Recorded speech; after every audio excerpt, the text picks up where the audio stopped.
Hey, fellow bookish people, I am going to talk about The Art of Worldly Wisdom by Balthasar Gracian, a 1647 work of worldly wisdom, sort of my tail end of my nonfiction November. I know I'm in January, but it's a book that's been sitting with me for a while. It's a collection of 300 maxims written by a Spanish Jesuit scholar who had I think it's one of these things where the church was the only game in town, so it seems he became a ended up becoming a Jesuit scholar.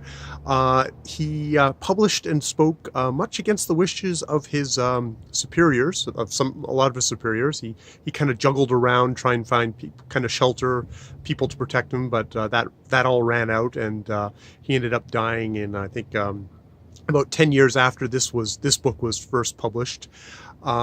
This is a translation by Joseph Jacobs, and yeah, so it's his maneuverings of the world. I guess it's his kind of advice to that, and it's one of these things that I thought for like nonfiction November. I thought, okay, I'm going to do a self-help book because I'm someone who's deeply suspicious of the idea of self-help books. I probably have a better help with the idea of wisdom literature.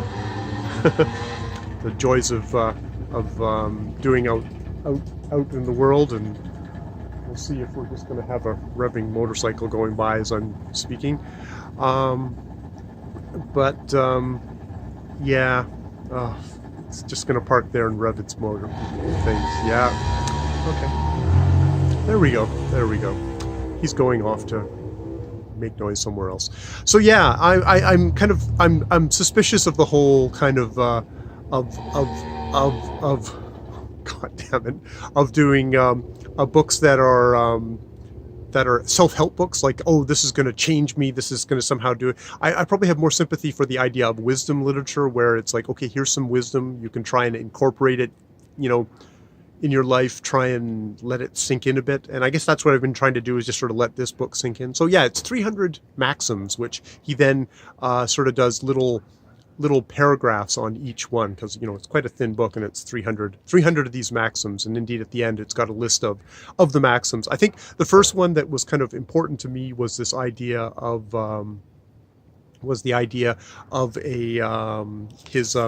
his number 251, which I will read out in full to you, which is: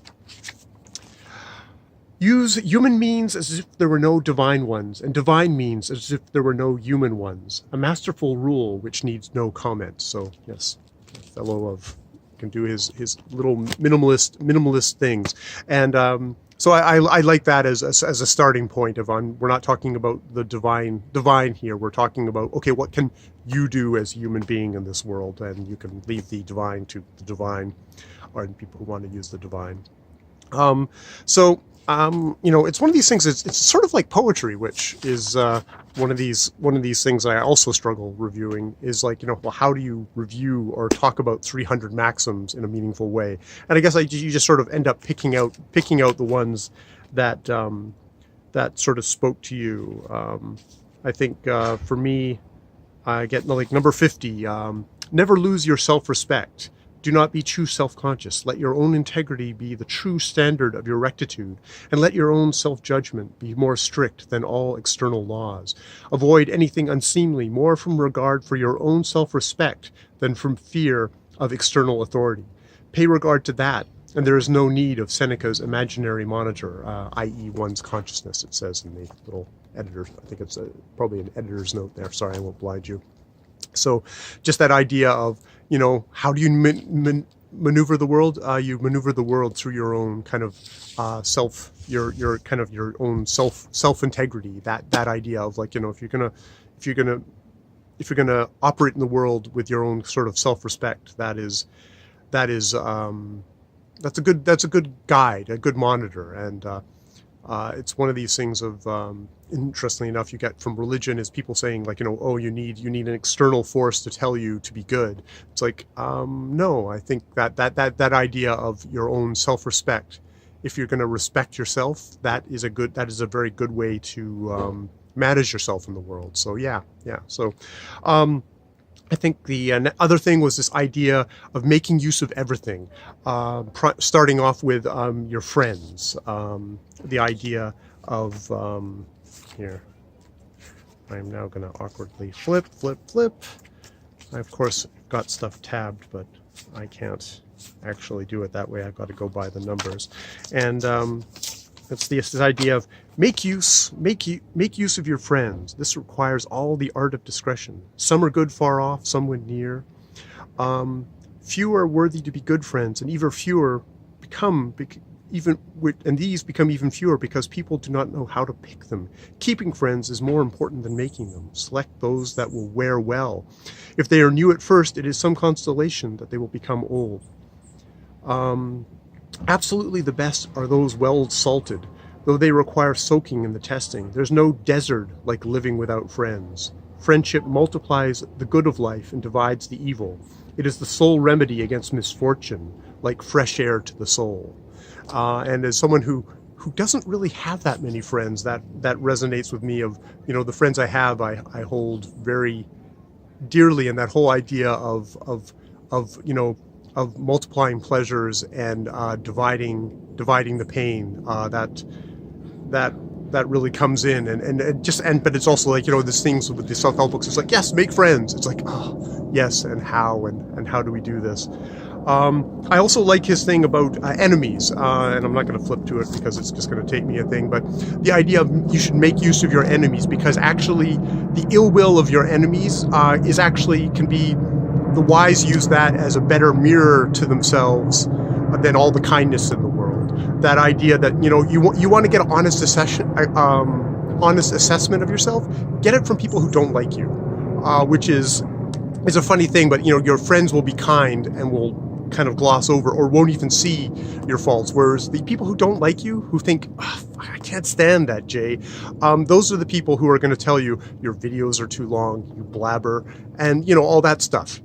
So that is thing. But also just that statement, again, there's no desert like living without friends. I think that's something that lovely resonates with me. And I mean, and there's all the rest he's talking about of making use of, like, in this world, of like, find the good in the thing at once, is like number 140, where it's like, nothing is so good, nothing does not have some good in it, and especially a book, which will give food for thought, which is my idea of, I see that in like how I try to approach books, of even the worst book is the worst book for a reason, and you can suck something out of that. And there might be something good in there, or there might be just a good lesson in there of like, why is this a good book, or why am I reacting? Why is this pissing me off so much?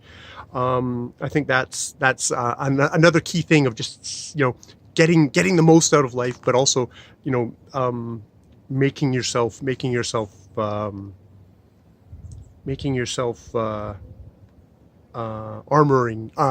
arming yourself the best you can in this world, and taking the worst and turning it into the best. There's a thing here about like people like with enemies, of like people keep on grabbing it by the the blade versus by grab it by the handle and use that anger against you. So yeah, and I think that's also goes to the thing of the things that you dislike in the world as well. Just find there's also just the idea of like, so there's obviously, I think with all philosophical books like this, because it is a philosophical book, is like know your chief fault. Definitely look for that in yourself, because that's something that your strengths aren't something in some ways that you need, you can tend to, but your faults are something that you need to buttress, that you need to support. I think of myself of being someone who's over eager to please people, that hates to get people have anger in the world, anger just around me or in the world, just with my upbringing, and just also my tendency to isolate myself, which is something I struggle with, and that I hurt the people around me with. Yeah, so those are and those are things that I every day I think I need to consciously work at, trying to work against, or develop habits to make myself a better friend, a better husband, a better person in the world, better better person who supports other people in a professional manner as well. And finally, as Gracian sings, is leave off hungry. Never satiate yourself. Always leave yourself hungry. Always leave you, the viewers, hungry for more. That is the way, because that gives you there's a little good is twice as good. Is the idea of something which I'm going to go back into faults. That's something I'm going to have. And his final one, which there's a certain kind of humor in him, which is be a saint. In one word, it's like, in one word, be a saint, which I will leave you with. Be a saint, which I guess you can look at that in I think the virtues of the patience, of the wisdom, of the prudence, all the virtues that I had so much trouble in a book called On Reading Well, that didn't really kind of give me a buttress for that. This book, The Art of Worldly Wisdom by Balthasar Gracian, did give me that. Yeah, it was shading myself. So that is my review of The Art of Worldly Wisdom by Balthasar Gracian, and I will hopefully leave you hungry. Bye for now.